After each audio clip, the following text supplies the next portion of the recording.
នេះគឺជារបៀបដែលយើងបរួមជើងទុកអញ្ចឹងណាយើងធ្វើជាដង selfie វិញហ្មងបងប្អូនអញ្ចឹងនេះយើងចាំបាច់ចូលមក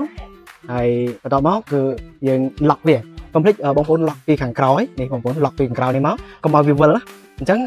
រាល់ពេលដែលយើងធ្វើជាដង selfie កុំភ្លេច lock ពីមកក្រោយបើមិនជាយើងចង់ធ្វើការរេទៅតាមមុខរបស់យើងវិញគឺកុំភ្លេចគឺទាញឡើងលើណាបងប្អូនឡើងនឹង lock អូខេអញ្ចឹងមកហើយយើងតម្លាក់ទូរស័ព្ទដៃរបស់យើងបន្តិចឲ្យងោកមកឲ្យត្រូវជាមួយនឹងមុខរបស់យើងណានេះឲ្យត្រូវជាមួយមុខរបស់យើងអញ្ចឹងអូខេហើយនេះគឺយើងដាក់ខ្លីទេយើងអាចលើកកម្ពស់វែងខ្ពស់បាននោះបេះស្វាយបេះអីបេះកទួតបេះអីបានបងប្អូនអរគ្នាយ៉ាងងាយស្រួលមែនតើការថតវីដេអូដាក់តាមខ្លួនហើយពេលដែលសិនយើងដោះទុកដាក់វិញបងប្អូនទូចមែនតើតែម្ដងយើងអាចដាក់ចូលកាបូបក៏បានណាក៏តាមក៏បានណា